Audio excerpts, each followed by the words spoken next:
안녕하세요. 신혼 11개월 차의 30살 새댁입니다.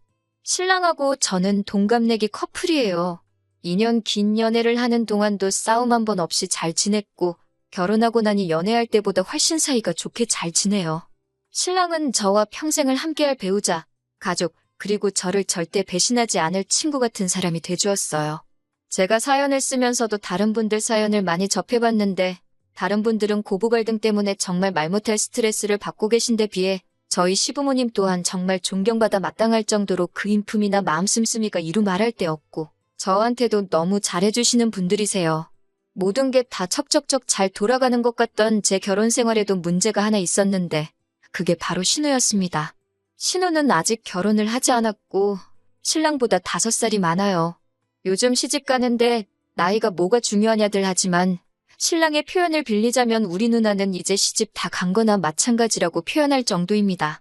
나이도 나이지만 그 나이 먹어서 모아놓은 돈도 없고 직장도 없어서 시부모님 밑에서 등골을 빼먹으면서 살고 있다고 하더라고요. 연애하는 동안에는 남편에게 위로 누나가 있다는 것쯤은 알았지만 사실 한 번도 남편의 누나를 만나게 될 일이 없었어요. 신우는 얼마 전까지 지방에서 혼자 살았었거든요. 신우가 취직 준비할 때 연애하는 사이도 아니고 좋아하던 남자가 있었는데 그 남자가 취직이 되면서 지방으로 내려가게 되었는데 그 남자 따라간다고 신우도 그 길로 같이 지방으로 내려갔다고 했어요. 그쪽에서 자취하면서 취직을 했다고 들었는데 신우가 학교도 좋은 곳을 나온 게 아니라서 신우가 따라간 남자처럼 좋은 기회를 얻어 취직을 하게 된 게 아니고 그냥 동네에서 영세한 중소기업 같은 데 들어가서 일을 했다고 합니다. 그러니까 신우가 거기서 버는 돈 가지고는 생활도 어렵다고 징징대는 바람에 지방에 내려가 취직까지 했으면서 시부모님이 신우가 사는 자취방 월세를 대신 내주고 계셨답니다. 그런데 혼자 사는데 허파에 바람이 들어가지고는 거기서도 아주 최고급 오피스텔에 들어가가지고 월세 부담이 엄청나셨다네요. 시부모님께서 그 돈을 감당을 못하시겠으니 그쪽에다가 아예 전세를 알아봐 주셨다고 하고요. 아무튼 그래도 덕분에 서울에 있었으면 취직도 안 하고 시부모님 등골이나 빨면서 살았을 신우가 취직도 하고 시부모님도 좋은 게 좋은 거라고 신우가 그쪽에서 기반 잡고 자리 잡고 살기를 바라셨답니다. 그런데 신우가 회사고 뭐고 다 포기하고 저희가 결혼식을 올리기 얼마 전에 전부 정리해버리고 서울로 다시 올라와 버린 거예요. 그래도 거기서 6년 가까이 살았으면 기반이 어느 정도 잡힌 거 아니냐. 신우가 돌아온 이유가 대체 뭐냐고 신랑에게 물어봤는데 사실 신랑도 신우 쪽 이야기만 들어서 자세히는 모르겠다 하더라고요. 신랑이 신우에게 들은 이야기는 신우가 그 남자한테 엄청나게 어장관리를 당해서 마음고생이 심했다. 모아놓은 돈도 다 뜯겼다는 식으로 들었다는데 사실 그 신우가 좋다고 따라다니던 남자가 신랑 학교 선배 타고 해서 어떻게 아는 사람이었다고 해요. 누나를 가지고 놀았다는 생각에 신랑도 눈이 뒤집혀서 어떻게 연락처를 알아내서 통화를 해봤다는데 그 남자 말은 신우랑은 무슨 일이 있던 것도 아니고 아무 사이도 아니었다는 말을 해왔다네요. 심지어 그 남자분은 그쪽으로 발령을 받아 내려간 뒤에 얼마 안 있어서 사귀던 사람과 결혼을 해서 현재는 애가 둘이라고요. 그러니 신랑도 신우 말을 하나도 믿을 수가 없던 거죠. 신랑이 자기 누나라서 조금 더 세게 말한 것일 수도 있지만 그 남자가 누나를 만났을 리가 없다고 둘 중에 한 명이 거짓말을 한다 치면 그건 우리 누나다 라고 확신을 하더라고요. 제가 혹시 모르지 않냐고까지 하니 그 남자가 미쳤다고 애도 둘이나 딸렸는데 우리 누나 어디를 봐서 그 위험을 감수하며까지 누나를 만났겠냐고 하더라고요. 누나가 어린 것도 아니고 예쁜 것도 아니고 돈이 많은 것도 아니고 직업이 좋은 것도 아닌데 어딜 봐서 그 사람이 가정을 걸고 도박을 하겠냐고요. 그러면 안 되는데 그 말에 저도 빵 터져버려서 아주 웃음 참느라 죽는 줄 알았어요. 아무튼 그래서 신우가 지방 생활을 포기하고 서울로 다시 올라오기는 했는데 그때가 저희 결혼식을 앞둔 지도 얼마 되지 않은 시기였기 때문에 결혼식 당일날까지 제가 직접 신우를 만나는 일은 없었어요. 신부 대기실에서 신우를 처음 봤어요. 신랑이 표현한 것보다는 조금 더 흐릿한 인상의 평범한 첫 인상이었습니다. 그냥 그때도 평범하게 인사하고 결혼 축하한다고 한마디 해줬기에 그때는 신우가 신랑이 말한 것처럼 이상한 사람은 아닌 것 같다는 생각을 했어요. 왜 그 남매들이 항상 서로 그렇게 물어뜯을 것 같이 행동하면서 서로는 엄청 챙겨주잖아요. 제 남동생도 저한테 비슷하게 그러니 그냥 남매가 사이가 좋은가 보다 싶었고 신랑이 말한 것도 다 신우 걱정을 많이 하면서 말은 그렇게 하는 건 줄로만 알았어요. 시부모님 두 분도 엄청 좋으신 분들이니 당연히 신우도 좋은 사람일 거라고 생각을 했거든요. 제가 결혼하던 당시에 해외여행에서 돌아왔을 시 방역수칙이 조금 완화된 상태라서 신혼여행을 다녀오는 데는 큰 무리가 없었어요. 유럽 쪽은 이미 전부 다 개방돼 있던 상황이었고요. 그런데 괜히 가서 병 얻어서 돌아올까봐 걱정이 돼서 저희는 신혼여행은 생략하고 모든 게 다 안정이 되었을 때 진짜 좋은 곳으로 편하게 다녀오자는 계획을 세워서 그렇게 결혼식 끝나자마자 곧바로 저희의 신혼생활이 시작되었습니다. 결혼식 당일날에는 너무 긴장을 해서 그런가 그 시간이 어떻게 지나갔는지 잘 기억도 안 나요. 그냥 무작정 웃음만 나고 행복했던 게 기억이 나네요. 딸을 보내는 친정아버지는 조금 섭섭하셨던 것 같은데 저는 마냥 좋기만 했어요. 아무튼 식비 같은 거 다 정산을 하고 나서 방명록이랑 축의금은 저희가 챙겨서 신혼집으로 돌아왔습니다.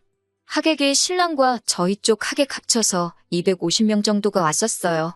민감한 시기였음에도 불구하고 자리를 빛내주신 분들께 너무 감사했죠. 신랑 측 하객이 140명 정도로 더 많았는데 축의금은 양가 다 비슷하게 들어왔어요. 축의금이란 게 저는 그렇게 크리라고는 생각도 못했는데 여기저기서 받고 나니 그 금액이 엄청나더라고요. 방명록을 보면 저나 신랑 친구들, 그 외 직장 동료들을 제외하면 전부 다 양가 부모님들 하객이었습니다. 말이 축의금이지 사실 그 돈이 그동안 양가 부모님들이 여기저기 다 쓰셨기 때문에 돌아온 돈이잖아요? 친구들이나 직장 동료들한테 들어온 축의금의 비중이 그렇게 큰 것도 아니고 신랑이나 저랑 개인적으로 가까운 친구들은 다 따로 저희들한테 준 게 있어서 사실 그 돈들은 양가 부모님들의 돈이나 다름없는 돈이었어요. 그리고 일반적으로도 축의금은 양가 어른들께 드린다고 듣기도 했고요. 그래서 신랑과 상의하고 나서 축의금을 양가 부모님께 드리기로 결정했습니다.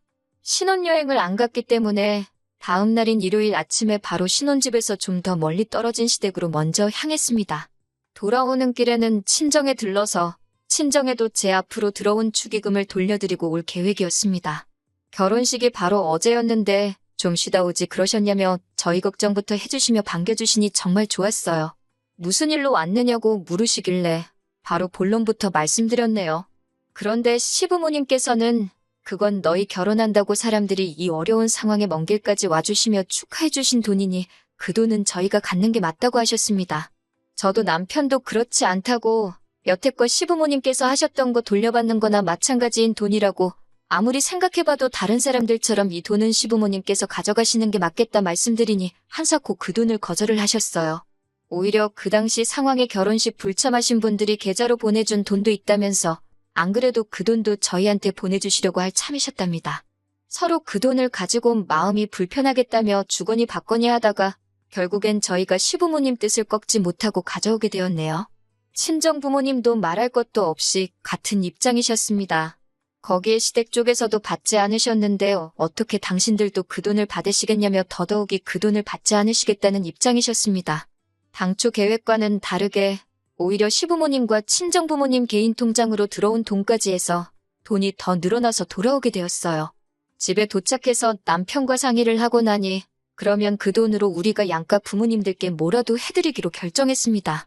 생각해보니 신랑이나 저나 신혼집 리모델링까지 해서 삐까번쩍하게 꾸며놓은 걸 보니 신랑은 시부모님 집이 오래돼서 고쳐드리고 싶고 저도 저희 부모님 가전이며 가구들이 저희 어머니가 시집 오실 때 해놓은 걸 그대로 쓰고 계시니 그걸 바꿔드리면 좋겠다고 생각했어요.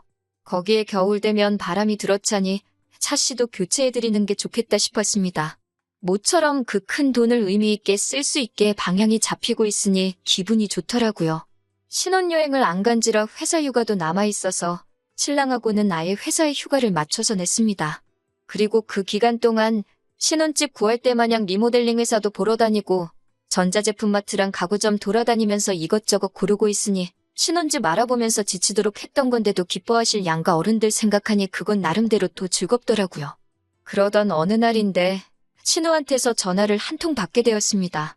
신우라고는 결혼식 날 한 번 본 게 전부인데 남편이 아니라 저한테 전화가 오니 조금 의아했습니다.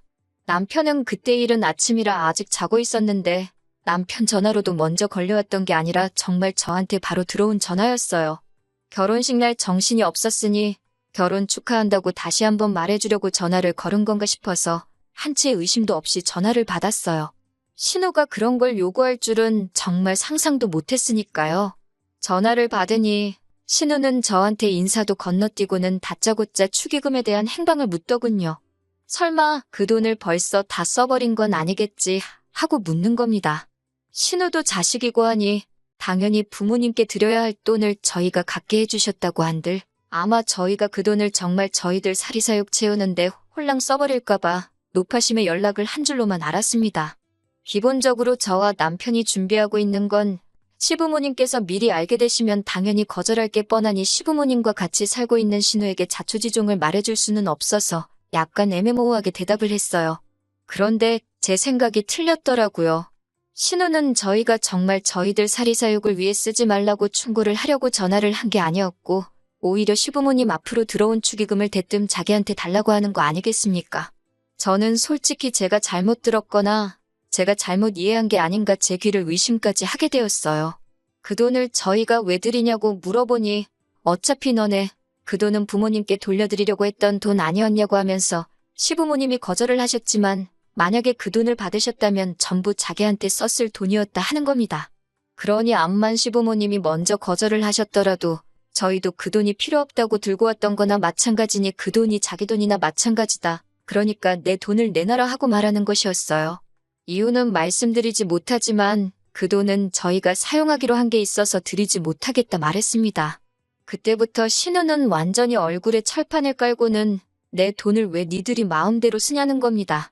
그게 어떻게 신우 돈이 되냐고 물었더니 너도 소유권을 포기하려 했던 돈이고 우리 부모님도 그랬던 거 아니냐고 하면서 그런데 그중에는 신우 본인과 신랑을 어려서부터 알고 지내던 신우의 친구들이 낸 축의금도 포함이 되어 있으니 내 돈이기도 하다며 말도 안 되는 궤변을 늘어놓고 있는 거였어요. 전화로 계속 신우와 신랑이를 벌이고 있으니 남편이 잠결에 통화 내용을 들은 건지 잠에서 깨서 나오더군요. 전후 사정을 모르니 무슨 일이냐고 물어보는데 신우가 얼마나 크게 떠들던지 그 돈이 자기 돈이라고 우기고 있는 내용을 신랑이 다 듣고는 무슨 일인지 한 번에 딱 이해하더라고요. 제가 신우랑 이야기하는데 전화기를 딱 뺏어서는 그 돈을 누나가 왜 탐을 내냐고 누나 이러고 있는 거 부모님도 아시냐고 딱 한마디 하더군요. 신우는 전화기 너머로 그새 남편한테 가서 그걸 고자질을 했냐고 하면서 악을 쓰고 있었고요. 남편이 누나 이러는 거 부모님한테 전화를 드릴까 말까 이러고 있으니 저한테는 그 돈 내놓으라고 큰 소리를 펑펑 내더니 동생인 남편 앞에서는 찍소리도 못하고 전화를 끊었습니다. 신우랑 신우 친구들이 대체 축의금에다가 얼마를 냈길래 그 돈이 내 돈이라고 우길 수 있는 건지 방명록을 열어봤어요. 남편이 기억을 되짚어가며 누가 누나 친구인지 찾아봤는데 누나 친구 아는 이름 하나 있다고 하면서 방명록 한쪽을 가리키더라고요. 누구누구 왜 6명 해가지고 6명이 와서 10만 원을 내고 갔더라고요.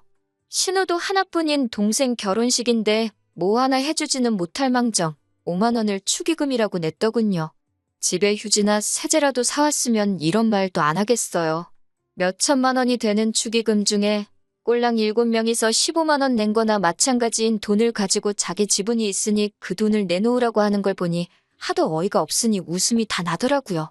남편은 배꼽을 잡고 뒤집어지면서 이게 30대 후반 다 되는 사회인들이 낸 축의금이 맞냐면서 포복절도를 하더라고요. 그러면서 남편이 웬만하면 그냥 넘어가 주려고 했는데 이걸 보니 안 되겠다고 하면서 시부모님한테 전화를 걸어서 방금 있던 일을 속속들이 다 이야기해줬습니다. 시부모님 입장에서도 신우가 아픈 손가락이기는 할 텐데 제게 한 짓이 상식선에서 생각해봐도 이해도 용서도 되지 않는 일이라서 그런지 그렇게 인자하신 시부모님도 화를 내실 줄 안다는 걸 보여주시더라고요. 두 번 다시 똑같은 짓은 하지 못하게 일부러 저희를 시댁까지 부르셔가지고는 저희가 보는 앞에서 신우를 아주 쥐잡듯이 탈탈 털으셨습니다. 신우는 남편을 째려보면서 네가 말했냐 하면서 씩씩대고 있는데 그 모습이 무슨 어린 시절에 심술 많은 동네 친구가 엄마한테 혼나면서 딴짓은 더 혼날까봐 못하고 째려보고 있는 그 모습이 딱 비쳐 보이더라고요. 혼자 살면서 정신이라도 좀 차렸으면 했는데 오히려 더 버려놓은 것 같다고 신우가 지방에 처음 내려갔을 때 지원해주신 신우 정착금도 도로 다 가져시겠다고 하시고 신우도 집에서 내쫓아버리셨네요. 오냐 다 받아주니까 세상 어려운 줄 모른다고 혼자서 밥값 할 수 있는 정도가 되면 그때 다시 돌아오라고 하고요. 쫓겨나는 신우한테 남편이 15만 원 건네주면서 이거 축의금으로 들어온 누나네 돈이라고 이거 돌려줄 테니 이거 먹고 떨어지라고 하는데 솔직히 그러면 안 되는데 옆에서 보고 있는 제 속이 다 후련하더라고요. 신우는 결국 지방에 다니던 회사에 사정사정을 해서 다시 입사를 하게 되었고 다시 혼자서 지방에 내려가 살게 되었어요. 하지만 달라진 게 있다면 시부모님이 신우에 대한 지원을 전부 끊어버렸다는 거예요. 시부모님도 이번엔 독하게 마음 먹으신 것 같은 게 자꾸 오냐오냐 해줬더니 당신들께서 신우를 저렇게 만들어 놓은 것 같다며 이번에야말로 신우가 스스로 구실을 할 수 있게 도와줘야겠다고 굳게 다짐하셨나 봐요. 신우도 처음에는 죽는 소리 하다가 사람이 그 정도로는 죽지 않는다는 걸 깨닫고는 지금은 정신 차리고 적응도 하면서 일을 하고 있나 봅니다. 얼마 전에 시부모님 집 리모델링이 끝이 났어요. 바닥이며 벽지, 부엌에 화장실까지 전부 다 싹 바꿔드렸습니다. 시부모님도 엄청 좋아하셨고요. 그래도 부모님 사랑을 느낄 수 있는 게 신우가 힘에 부치면 돌아올 수 있게 신우방은 그대로 남겨두시고 인테리어에 맞게 가구도 새 걸로 다 장만해 놓으셨더라고요. 저도 신우가 저희에게 그런 억지 부리는 사람이 아니라 이번에는 정말 존중받고 한 식구로서 같이 세상을 헤쳐나갈 수 있는 좋은 가족이 되어서 돌아오면 참 좋겠네요.